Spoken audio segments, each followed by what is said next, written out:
ফুলকো ফুলকো লুচি দেখলে আমার বেশ খেতে ইচ্ছে করে, কিন্তু ময়দা সহ্য হয় না, অনেক সময় এড়িয়ে চলি। আপনার ক্ষেত্রেও যদি এরকমটা হয়, একবার আমার মতো করে দই সুজির এই লুচি রেসিপিটা বানিয়ে দেখুন। ময়ান করার ঝামেলা ছাড়াই লুচিগুলো অনেকক্ষণ পর্যন্ত এরকম ফুলা ফুলা থাকবে, আর খেতেও দারুণ লাগে। আশা করছি ভালো লাগবে। ভিডিওটা শেষ পর্যন্ত দেখার অনুরোধ রইল। তো এই লুচি বানানোর জন্য আমি একটা পাত্রে নিয়েছি 200 গ্রাম সুজি, তার সাথে মিশিয়ে দিচ্ছি 50 গ্রাম টক দই, স্বাদ মতো নুন আর 1 চামচ ভর্তি করে চিনি।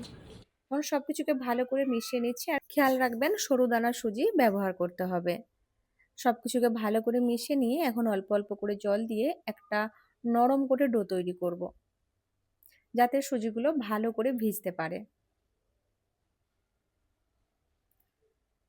তো এইভাবে একটা নরম ডো তৈরি করে রেখেছি। ডোটা অনেকটাই নরম রয়েছে। ঢাকা দিয়ে প্রায় 10 থেকে 15 মিনিটের মতো রেস্টে রেখে দেবো।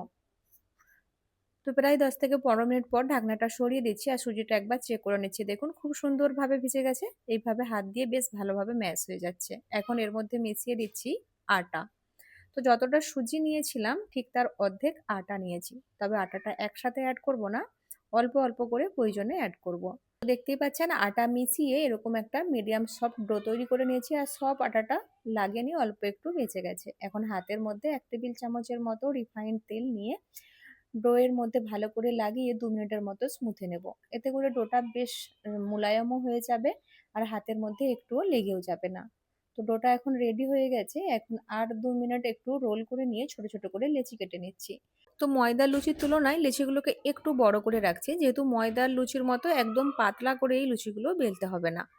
তো লেচিগুলো কেটে নিয়ে হাতের মধ্যে এভাবে ঘুরিয়ে এক সমান করে নিচ্ছি। তারপর লুচিগুলো ভাজার জন্য কড়ার মধ্যে তেল গরম হতে বসিয়ে দিচ্ছি। তেলটা গরম হতে হতে লেচিগুলোর মধ্যে এভাবে একটু তেল ছড়িয়ে দিয়ে একটা একটা করে বেলে নেব। খেয়াল রাখতে হবে লুচিগুলো যেন খুব পাতলা বেলা না হয়ে যায়। নর্মাল আটা ময়দার লুচির তুলনায় একটু মোটা করে বেলতে হবে। তো দেখুন আমি এরকম মিডিয়াম পাতলা করে লুচি বেলে নিয়েছি, আর তেলটাও এদিকে বেশ গরম হয়ে গেছে। তেলের মধ্যে অ্যাড করে দিলাম, আর আপনি দেখুন কত সুন্দর ফুলে উঠেছে। ফুলে ওঠার পর একবার পাল্টে দিলাম। তো দুই সাইডে লাইট গোল্ডেন কালার করে ভেজে তুলে নিচ্ছি।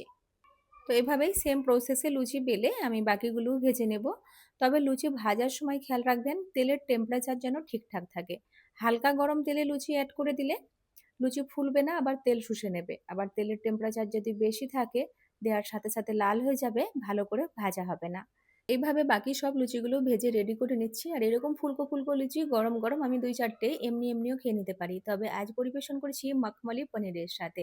আর আলুর দম ঘুগনির সাথেও বেশ ভালো লাগে। আপনার যেরকম পছন্দ সেই হিসেবে পরিবেশন করে নেবেন।